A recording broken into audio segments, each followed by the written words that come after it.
exatamente o que os dois temas daqui até o final dessa aula é o que às vezes faz parte do cenário da vida do pastor, que faz um funeral de manhã e no sábado, mesmo dia à noite, faz um casamento.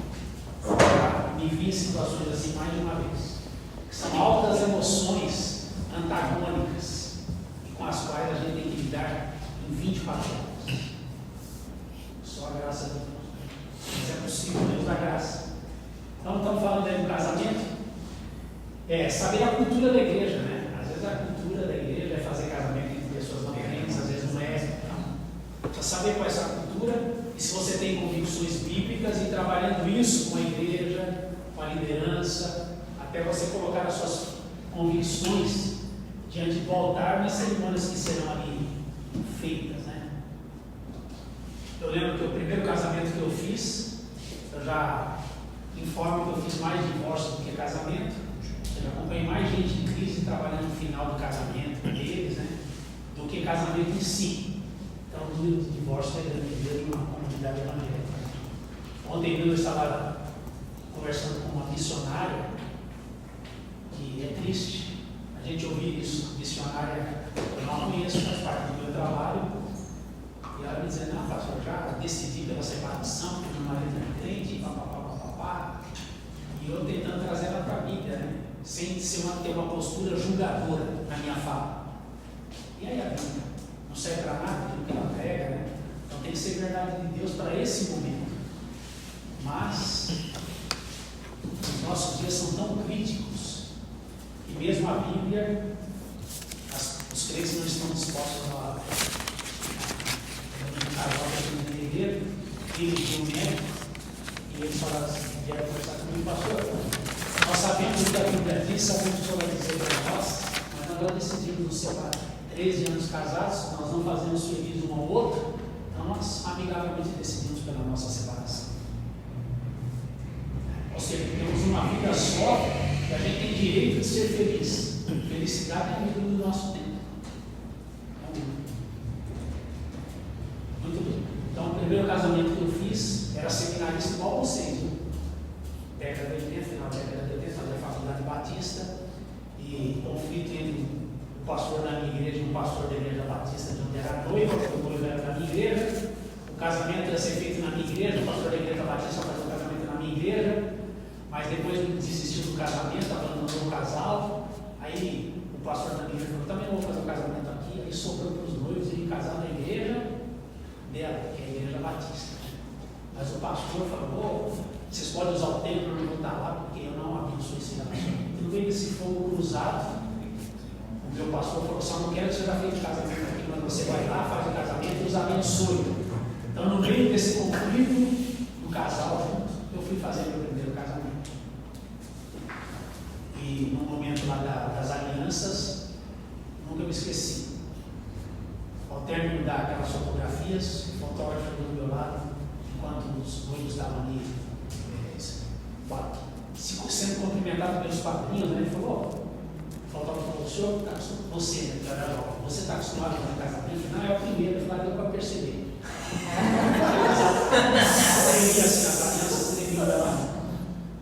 Então, aí vai ter aquelas situações do primeiro casamento que você vai esquecer alguma coisa, você vai esquecer alguma coisa e vão falar, você não fez aquilo lá, que eu quis fazer diferente. É lógico.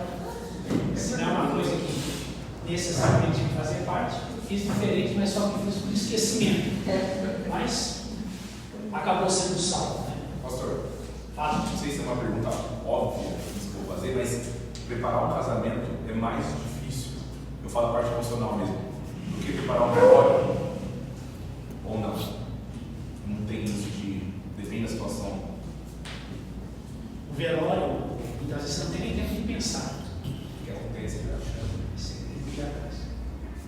Acho que o casamento deve ter alguns cuidados para que ele se torne mesmo um momento de alegria. E parte disso, quando a gente toma essa precaução, de ter os encontros com os noivos, vários deles. Eu fiz um casamento agora,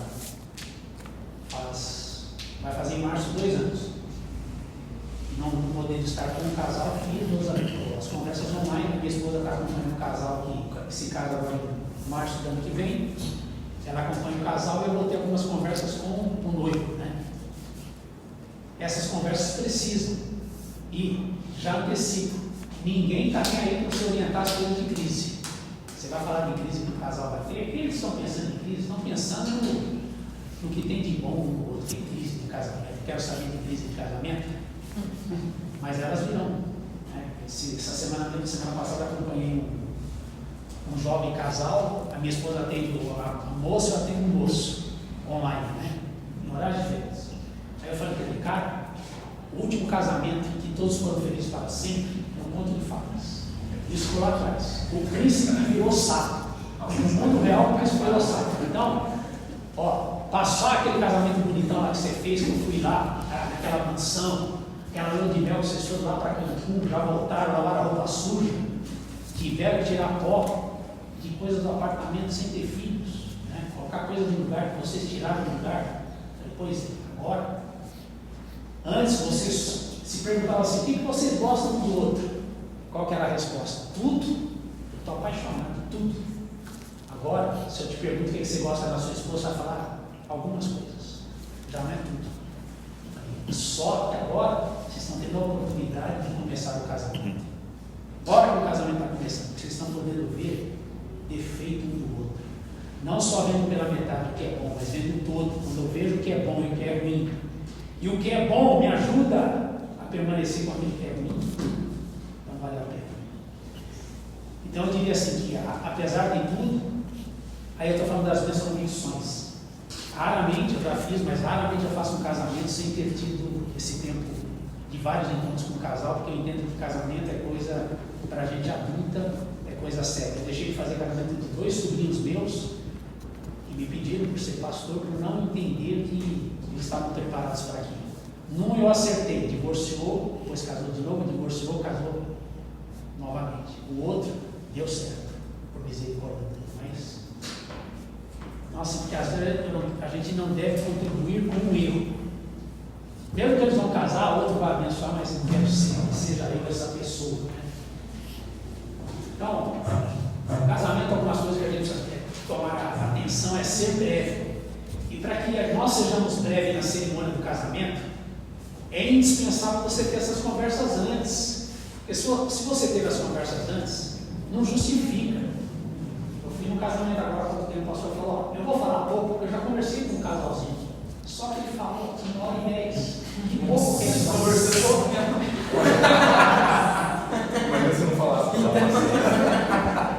Olha, seja breve, porque a picanha vai começar no carvão, a cheirar, e ninguém vai prestar atenção no seu sermão, na sua palavra. Você está falando mais para os dois. Eu sei que eu procuro levar a palavra também para os outros que estão lá, né?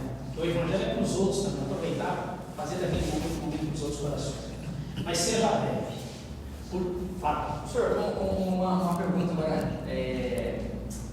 Me perguntou que, lembrei essa semana aqui, na nossa igreja, nós, lá no livro de conduta, lá naquele do nosso lá, a gente não tem a questão sobre casar com outras pessoas, né? Acho que não tem muito claro isso, né? Como é que para nós da ICPI, o pastor ele faz a cerimônia de outras, sei lá, tipo alguém que é católico, o pastor tem essa abertura para fazer, é orientado a fazer ou não, e sei lá, chegou ao extremismo de uma religião, sei lá, alguém da Umbanda, que é o que o pastor faz.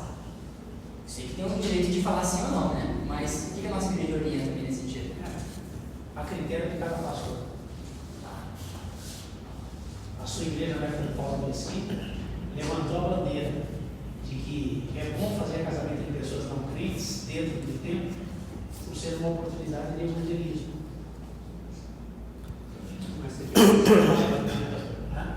Mas você tiver um discipulado, um tempo para discipular o casal, né? Isso aí é essencial. Por isso que esse tempo, o casal não é crente. Esse casamento que eu fiz há 2 anos, o casal não é crente, mas a menina desceu na igreja com a gente. Os nossos acampamentos participou, né? Então, a oportunidade de levar o evangelho para eles nessas conversas. Olha, por que vocês pediram uma cerimônia evangélica? Porque tradição do avô da igreja, também foi da igreja, então as nossas conversas vão girar em torno da Bíblia, vão partir da Bíblia. Meus conselhos vão ser a partir da Bíblia. Então a gente tem a oportunidade de evangelizá-los. Geralmente a minha igreja é de mais de 30 anos. A Bíblia que vai ser usada na cerimônia tem uma homenagem do casal e ela é presenteada para o casal, dando orientações para que eles leiam aquele livro, não deixa guardado para decorar na estante. Se eles vão ler, não sei, mas vão ter a oportunidade. Se não ler, aquele livro vai condená-los de qualquer maneira.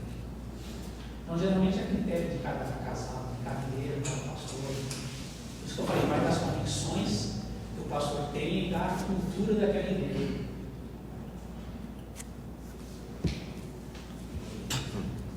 Ser breve. Por que ser breve? Porque o casamento pode ter vários comportamentos. Eu estou numa concha fazendo casamento numa chácara, meio-dia, e de repente deixam de olhar para mim e todo mundo começa a olhar para o lado. À minha esquerda, à direita de você, né? E alguma coisa aconteceu. Quando eu olho do lado, uma senhora desabou. Casamento meio-dia, muito calor. Você não tem tempo para pensar. Ó, você não vai aprender isso aí no seminário. Se alguém desmaiar, interrompe o casamento e quer ser uma música musical. Não tem nada disso. Na igreja, se a gente está na igreja, tem alguém na enfermagem, que tira aquela pessoa, coloca numa sala bem ventilada, gostosa, aquela pessoa se compõe, é só um padrinho, uma madrinha. Mas ali eu interrompi. 10 minutos depois a gente retomou. Foi um casamento bem diferente. O casal não era da igreja, o presente, eles já estavam juntos há um tempo, e a mãe do rapaz era da minha igreja, né? O presente que eles pediram, cestas básicas para os nossos projetos sociais da igreja. Achei legal. Inclusive foram tantas que eu não consegui levar no meu carro de uma palha quente, tentei banco, não consegui levar todas. Foi muito legal. Interessante que o noivo, pela primeira vez que eu vi, todo de branco, mas de bermuda. As coisas mudam, né? Terminou a cerimônia, a galera jogou ele na piscina. Sendo breve, eu estava numa baita mansão, fazendo um casamento de domingo. Eram 2 empresários da igreja, conseguiram uma mansão emprestada, um cliente deles, eu estou lá meio-dia. Após a cerimônia, nós teríamos um almoço no mesmo lugar. E o tempo vai passando, calorzão. Meio-dia, eu saí de casa, por conta da distância, 9 horas da manhã. Eu já tenho idade, a minha glicose foi baixando. Quando a noiva entrou, era 20 para 1 da tarde, eu senti um balanço. E tinha um genuflexório, que é esse nome feminino, que é onde os noivos se ajoelham, né? Tem aquele apoio. Ali me serviu de apoio. Eu coloquei uma bala na minha boca e falei, Deus, me sustenta. Calor, gente. E você está com toda aquela indumentária, paletó, gravata, né? Eu fiz aquele casamento rápido, porque eu falei, minha preocupação era se eu desabar aqui. Então a gente lida muito com isso, porque é o sapato da noiva que é usado pela primeira vez. Né? Às vezes os noivos, por conta de preparar a casa, o casamento, tem uma semana anterior muito corrida, e eu vi mais de uma vez. Lipotimia, falta oxigênio no cérebro, o açúcar baixa, e a pessoa desmaia. Já vi noiva desmaiar. Então tudo isso nos ensina esse princípio importante. Converse com o que você precisa conversar antes, porque ninguém está interessado no seu sermão. Os noivos não vão lembrar, porque você também casou, assim como eu casei, não lembrei daquilo que só lembrei porque eu assisti a fita de VHS. Você nem sabe o que é isso. Ser breve. Várias editoras disponibilizam material de cursos para noivos.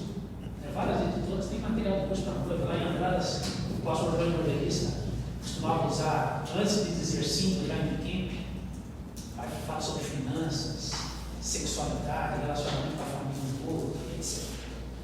Tem outros livros já mais recentes.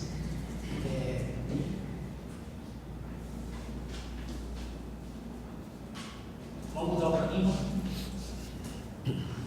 segurar nosso riso e agora a gente vai para o verão.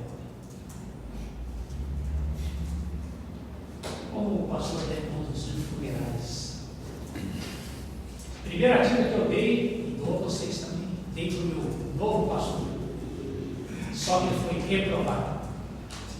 Então, atenta, escreve. Você nunca sabe quando vai ser a primeira vez. Você não está nem aí, mas ela acontece. E eu já falei para vocês, irmãs, mas só para pastor. Eu dei o exemplo da minha esposa, que a gente tinha 2 velórios no mesmo dia. Um era só de amigos nossos, eu não me digo, sou pastor, um velório de convívio. Aí minha esposa falou, vou dar um pulinho lá, cemitérios próximos um do outro.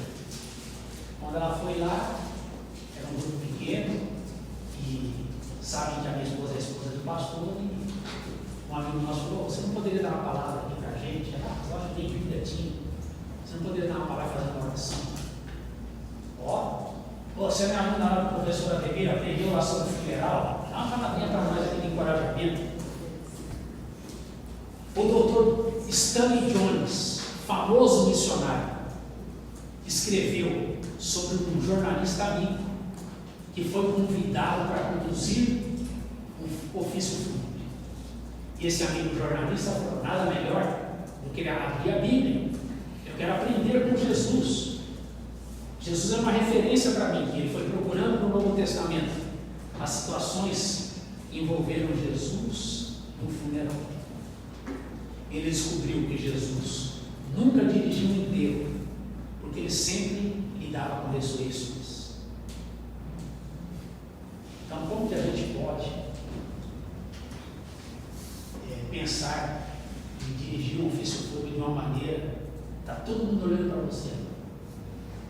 O conselho que eu dei para o meu pastor, nunca comece um ofício fúnebre dizendo bom dia, boa noite. No nervosismo, primeiro que eu falei, você começa aí, depois deixa, eu dou a palavra, você começa. E bom dia, gente. Nem se deu conta mesmo. Eu falei, gravei e tenho provas. Brincando, né? Gravei e tenho provas. Aí tem aqueles lá que cemitério assim público, né? A gente tem uma em Santo André que tem 19 salas. Eu já estive uma vez na época de carnaval, as 19 salas ocupadas, esperando um morto, um caixão ainda esperando vagar uma sala. Aí os católicos vão oferecendo oração, né? Os diáconos católicos vão oferecendo oração, porque às vezes tem gente que não foi conversar com o padre, não frequenta igreja nenhuma, né? Eles oferecem. Então, exatamente onde a gente estava, era uma família católica, mas uma pessoa daquela família era da igreja, nos convidou para a gente fazer o ofício fúnebre e a gente foi lá. Então, nós faríamos o ofício fúnebre, mas foi oferecido pelos católicos e a família concordou. Não era o nosso momento ainda de começar o nosso culto, eles fizeram, né? Depois eu brinquei com o meu pastor, que foi doutor junto, falei, eu penso que não via você rezando a Ave Maria, não a turma lá, vigia.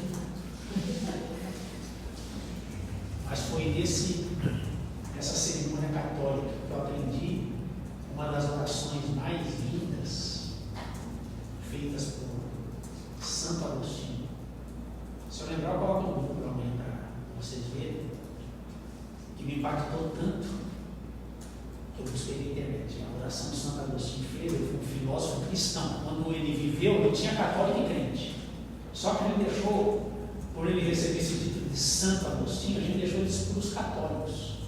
Mas Agostinho foi um cristão. Escreveu muitos livros, né? Um grande pensador, era filósofo também. E ele fala mais ou menos isso: quando eu morrer, simplesmente estarei do outro lado do caminho. Uma poesia linda. Ele fala, eu não quero que vocês fiquem pensando em mim, citando meu nome com tristeza, porque na verdade eu estarei do lado de lá, mais feliz do que nunca. Uma poesia legal. E foi esse ofício católico que a gente ouviu a Ave Maria e o Santo Agostinho. Eu falei para o meu pastor, eu fiquei com o Santo Agostinho.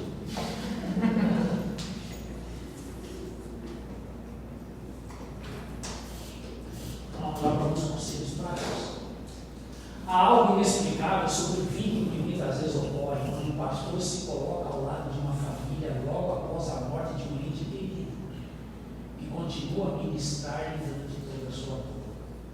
Eles compartilharam a vida e a tristeza no momento mais vulnerável.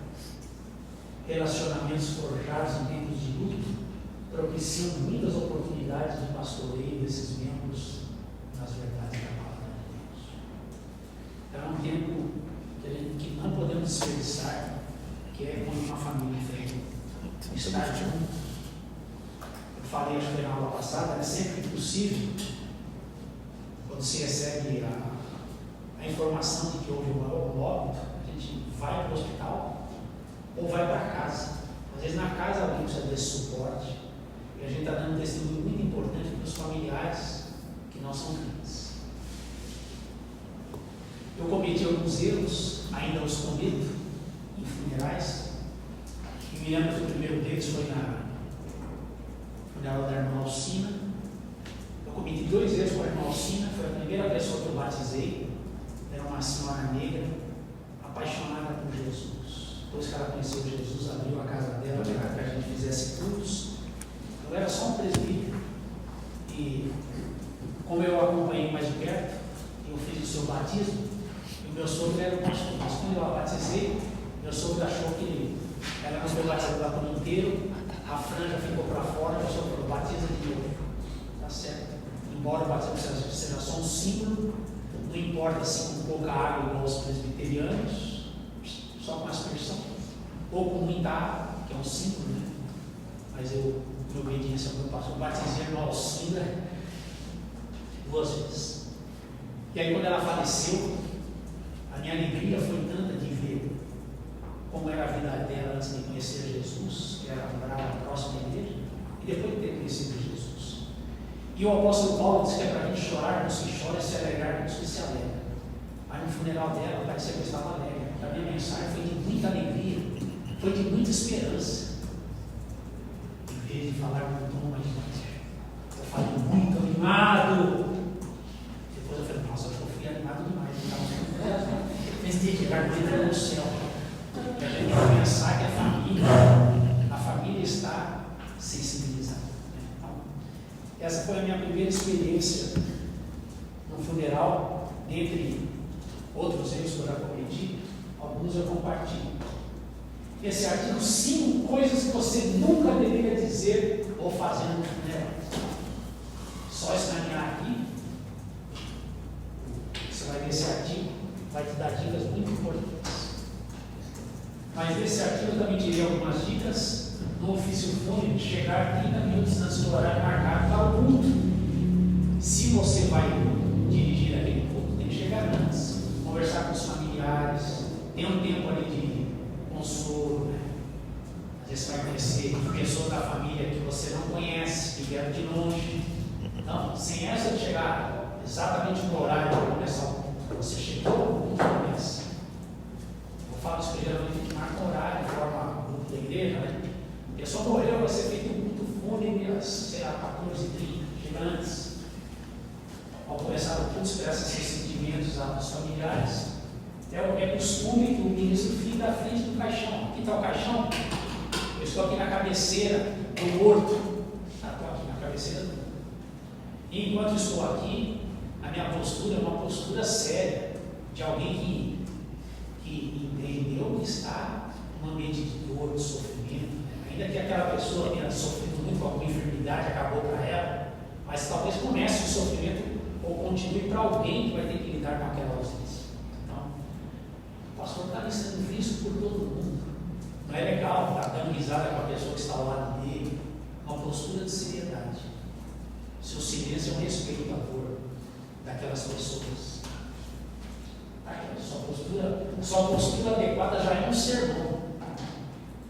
Ao iniciar a sua fala, já mais fala bom dia ou algo parecido. Já dei a dica aí.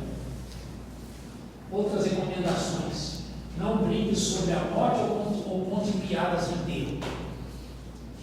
Um dos meus pastores, foi meu pastor do 1 ano e meio, ele era muito engraçado, um palmeirense muito engraçado, gostava de contar piada. E não faltou um funeral. O pastor José Francisco de Freitas, dentro do caixão, e o meu pastor foi fazer seu ofício fúnebre. Ele disse assim: meus irmãos, mas eu já dei tanta risada do pastor José de Freitas, que eu nem aguento olhar para a cara dele dentro do caixão, que se eu olhar, vou cair para a garganta. O cara está com funeral. Mantenha o culto breve, objetivo. Os longos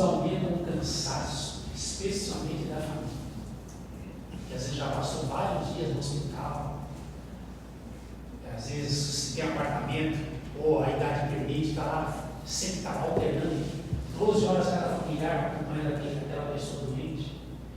Às vezes passou a noite anterior sem dormir, porque recebeu a notícia da morte. 10 horas da noite. Não é fácil pôr a cabeça no travesseiro e dormir.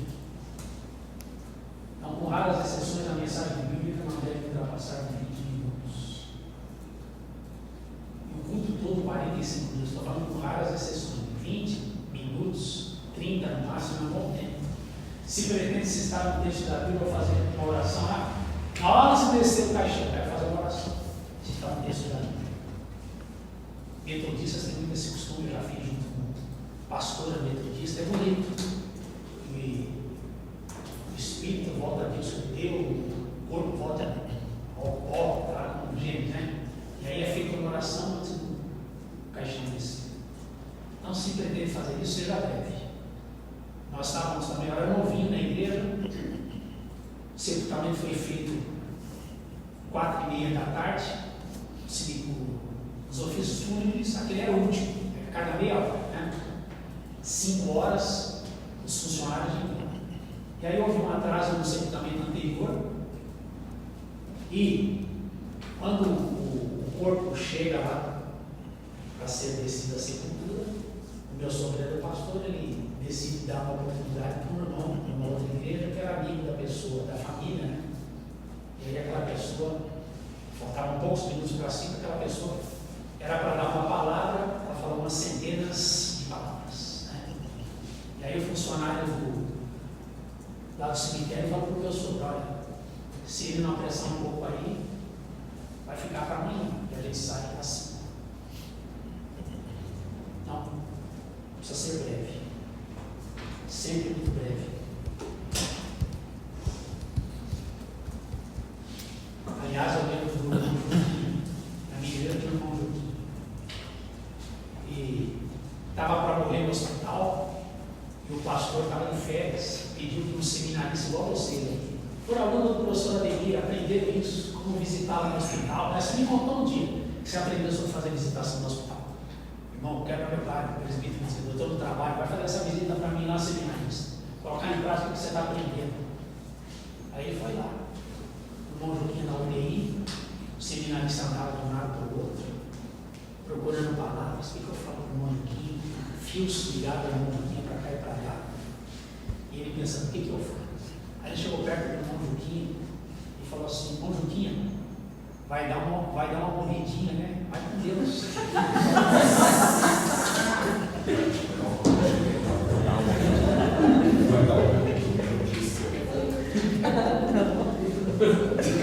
Pior que elas contam pra gente, assim, porque vivendo uma tensão tão grande, né? Falando, eu não sabia o que fazer.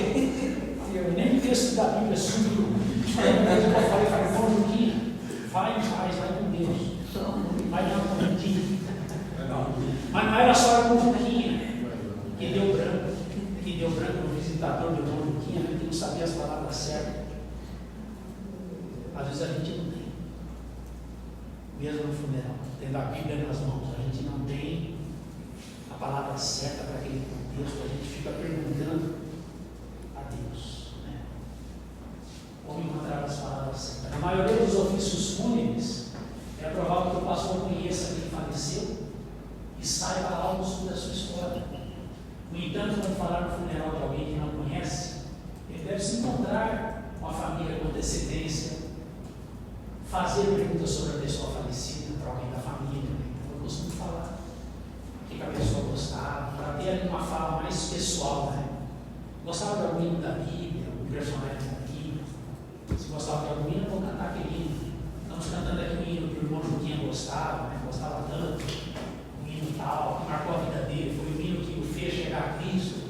Então, perguntava o que mais gostava, quais eram as lembranças favoritas dessa pessoa, como conheceu a Cristo, alguma passagem bíblica favorita, algum hino que ele gostava. Não pregue que a pessoa foi para o céu, salvo se ela tinha vida em Cristo. Então, mencione isso, por conta da fé que ela depositou em Cristo. Esse nosso irmão, essa nossa irmã deve estar já usufruindo das belezas do céu, das maravilhas do céu. Não dá ideia, foi para o céu porque foi uma pessoa boa. E às vezes elogia tanto. Quem de vocês serão meus alunos em pregação 1 e 2? Em pregação 2 eu falo sobre o curso de pregação 2 inteirinha, pregações para ocasiões especiais. Mateus já estudou. Eu sei isso aí, é importante o senhor falar, porque eu acho que o senhor falou na aula nossa de. Foi um médico, não lembro. O senhor falou, né, que a pessoa chega no velório e vai pregar uma palavra, não porque a pessoa está no céu e tal. E aí a pessoa que morreu ali, morreu cometendo um crime, alguma coisa. Morreu num. Se suicidou, ou sei lá, a pessoa. Irmão, foi um exemplo que eu dei lá. Na aula de pregação, procurar textos da Bíblia para contextos diferentes, por isso que é ocasiões especiais. O que falar no ofício fúnebre de um membro da igreja que foi morto num assalto. No adultério, né? Eu não vou falar de igreja, porque ele era membro da igreja que foi assassinado num assalto e agora você está fazendo o ofício fúnebre dele, né? Então, às vezes acontece isso. Quem está fazendo ofício fúnebre fala tão bem do morto que a irmã falou, a viúva falou assim para a filha, vai lá olhar no caixão, vê se é o pai. Está falando tão bem dele. Tem que aprender a controlar os parentes, né? Visão dos bens ali no cemitério também. Tem de tudo, né? Não quer bater no olho do cara. Então não pregue que a pessoa foi para o inferno também. Não dividam os bens ainda, irmãos. Pregue o evangelho para as pessoas que estão ali. A nossa pregação é para vivos. Né? Nós não estamos em posição de determinar. Eu lembro do ofício fúnebre que eu fiz de um rapaz que ele foi 2 vezes na minha igreja, ele era um ministro de louvor, estava desviado de uma outra igreja, começou a frequentar a minha igreja, foi 2 domingos, mas ainda lutava com a cocaína. Muito provavelmente ele tenha tido uma overdose no domingo à noite. Segunda de manhã estou acompanhando a família, embora não era da minha igreja, mas uma pessoa da família dele era da minha igreja. Eu fui acompanhar em São Paulo, acompanhar a retirada do corpo, né? Tem a polícia primeiro, todo um ritual quando acontece isso. Enfim, aí só no outro dia, até fazer, vai para o ML, São Paulo, muita gente, o funeral foi 2 dias depois.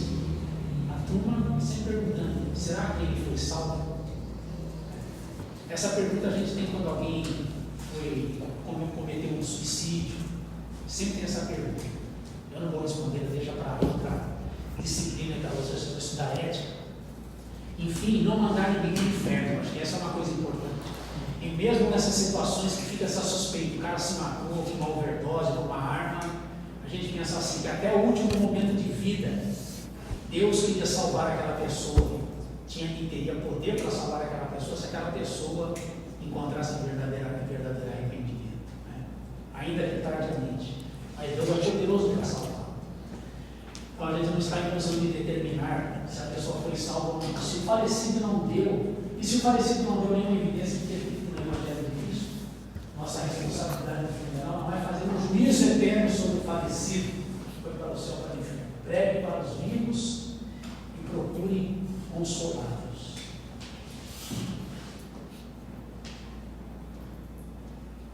Nossa tarefa é se certificar que a verdadeira vida está unicamente em Cristo.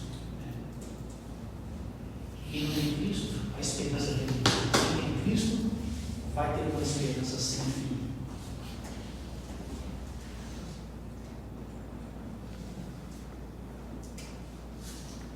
Importante também quem vai fazer o ofício fúnebre ter uma roupa adequada. E alguns vão com a roupa toda desgarçada, camisa aberta até aqui, né? Camisa social aberta até aqui, de qualquer jeito. Uma igreja mais tradicional, não. Na minha época sempre eu ia para as ovelhas da minha igreja, sempre ia um blazer, né? Eu deixava um blazer de cor escura, né? Só para ver. Às vezes eu falava para minha esposa, se olhar para aquele paletó, faz tempo que eu não uso esse paletó, né? Usado só para velório, mesmo os cursos com ele. Mas a argumentar é importante, porque você vai estar sendo visto aí por todos quando for dirigir a palavra.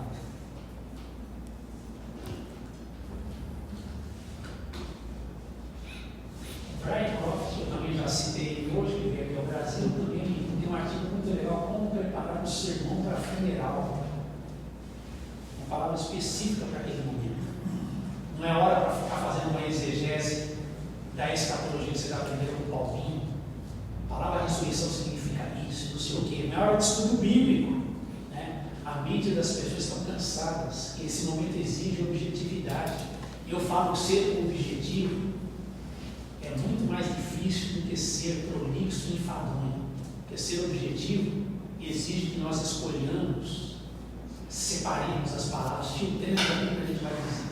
Isso aqui é importante, mas pode ficar de fora. O que eu vou falar é apenas isso. Então, ser objetivo é mais trabalhoso. Você está aplicando o bálsamo. Muita gente aí está ouvindo o Evangelho pela primeira vez, que eles tenham uma boa apresentação daquilo que o Evangelho através da sua fala. E a gente não dá estudo bíblico porque a gente está falando muito mais ao coração do que a mim. Não é recomendável fazer apelos em funerais. Eu tinha um pastor que eu literalmente ouvi ele tirar oferta, inclusive, no funeral. Beleza. Eu me recordo, não era para ajudar a família do bolo, não. Não era, mas ele achava que fazia parte. Nossa. Eu falo que não fazer apelo, porque quem salva não é o apelo, quem salva é Cristo. Entregue a palavra. E dessa recomendação, procure uma igreja evangélica, leia a Bíblia.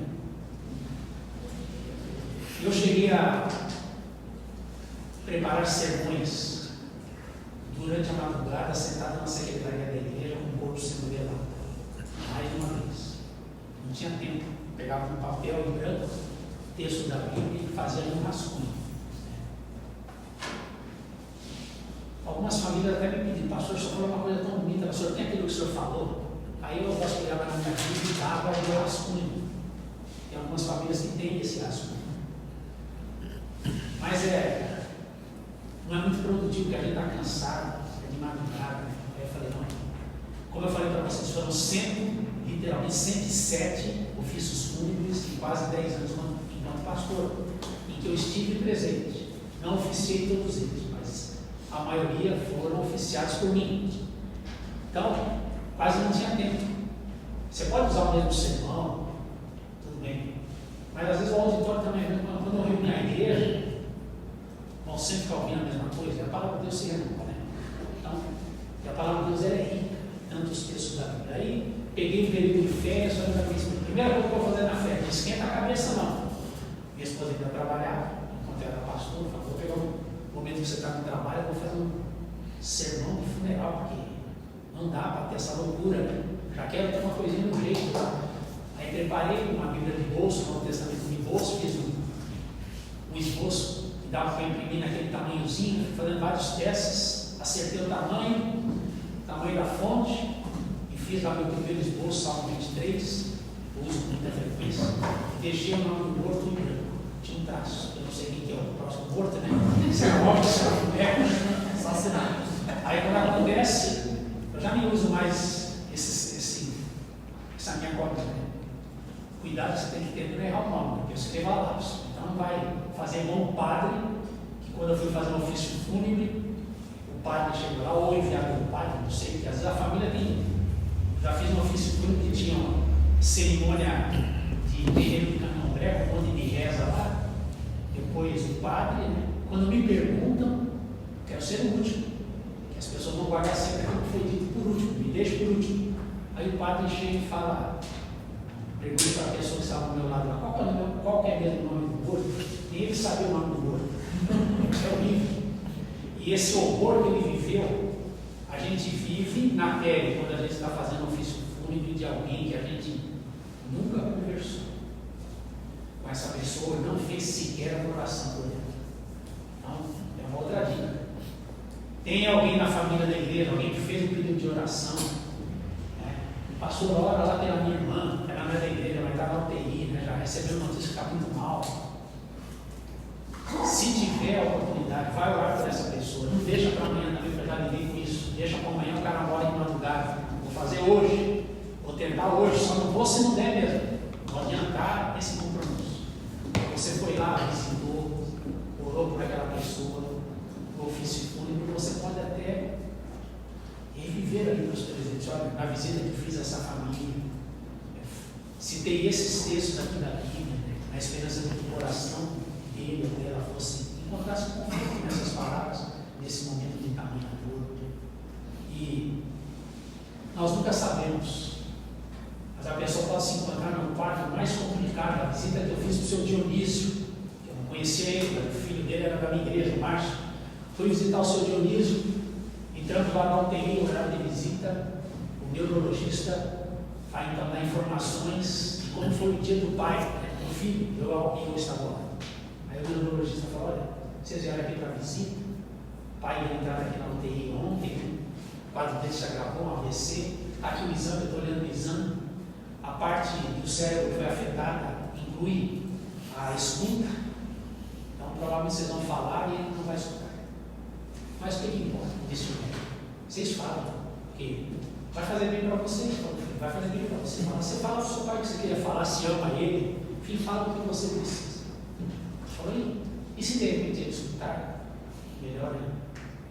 Aí a gente fez a visita, olhei por ele, e a hora que eu estava saindo, falei, Márcio, eu vi na minha mente o Lázaro da Bíblia, um cara, atestado de óbito 4 dias antes, já lá, sepultado numa caverna, e Jesus falou e o cara ouviu. Se Deus disse que o seu pai ouvisse as palavras que eu falei, o seu pai ouviu. Ele ouviu. Então, ainda bem que a gente falou a palavra de Deus.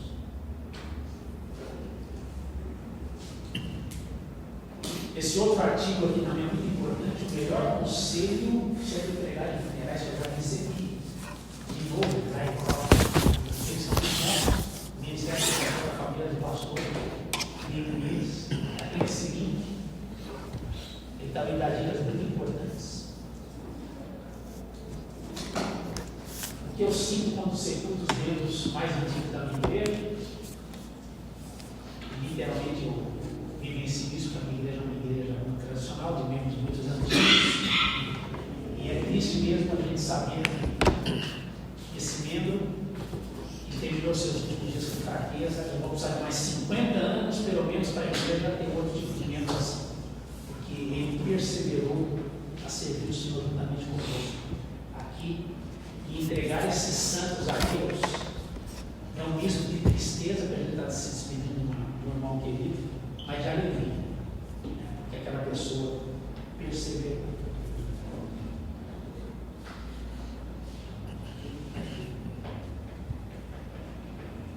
E por último, uma morte no funeral e o funeral em seguida. O luto só está começando. Embora o sepultamento ou cremação, os dois voltam para a cremação, só é mais rápido. Uma pergunta que faz, podem fazer para você, pastor, eu posso cremar o corpo? Hoje cremar está ficando mais acessível do que ter um jazigo no cemitério. Pelo menos lá para os nossos lados. Cremação significa certo nível de ensinamento. Mas o sepultamento da cremação não acaba com a dor. A família pode ser sentida nos próximos meses, até anos. Visitas pastorais e telefonemas, como você já viu na aula passada, serão úteis nas próximas semanas. Não pense assim. Visitei no hospital tantas vezes, essa família agora morreu. Fiz aqui o ofício fúnebre, que bom que agora posso descansar. É aparecer mais um doente, um morto. Não, o seu trabalho terá continuidade. Muito importante uma visita, pelo menos uma visita após o mundo. Nunca deixe de fazê-la. Você vai sentir. Talvez uma semana seja pouca. E a gente tem que pensar assim, tem pessoas que querem falar da morte enquanto outros não querem. O que acontece é que terminou o filme, todo mundo vai abraçar aquela pessoa, né? Todo mundo vai embora. E é ela e a sua dor em casa. Então a gente recebeu a melhor mensagem de Deus de esperança. Vá fazer essa visita que vai ser muito. Eu tive uma paciente que foi casada há 53 anos. E as filhas eram gerentes de Itaú, de vez em quando a gente reunia a mãe e as filhas para conversar lá na clínica. E uma das filhas falou assim, Ademir, eu já falei para a minha que ela tem que virar essa página, continuar a vida. Né? O papai já morreu com ele, ela tem que viver a vida dela. Meu caixão só cabe em mim, é verdade, só cabe em mim. Eu falei, vocês duas, uma era solteira, é a outra. Eles já, nós temos que ser casados. 27 anos. Eu falei, não, sua mãe quase o dobro, 53. Eu não sei como é que é o seu casamento, eu sei que o casamento da sua mãe, enquanto minha paciente aqui, foi um casamento excelente. Então, deixa ela falar, porque para ela sempre foi. E é isso que fez essa senhora ir para a clínica, porque ninguém na família dela queria ouvir ela falar de marido, que a vida segue para os outros, mas nem sempre segue para aquela pessoa. Muito importante essa visita, pastor. E para terminar, eu cito uma grande fato de um aluno nosso do CTPM, formado aqui no nosso CTPM. Alguns alunos são trabalhados antes e durante, e às vezes até depois do curso. Ele trabalhava no Centro de Tecnologia do Itaú, e corrigido pelo seu supervisor de segurança. Ele trabalha no Centro Tecnológico do Itaú, batendo papo com outro segurança, né? Que a gente estaria aposta atento. O chefe dele chega e percebe essa distração no ambiente de trabalho, né? E falou, você está perdendo o foco do trabalho, você pode levar uma bala no peito. Aí esse irmãozinho seminarista do CTPM falou, se eu morrer, a Bíblia diz que morrer. Faz trabalhar embora sem vida. E os pastores, 3 pastores conversando, o tema era o funeral. O que você gostaria que o pastor estivesse fazendo o seu ofício fúnebre dissesse no dia do seu funeral? Aí o primeiro falou assim, eu gostaria que ele dissesse que eu fui um grande conselheiro, que amou muito a igreja, sem deixar de amar a família.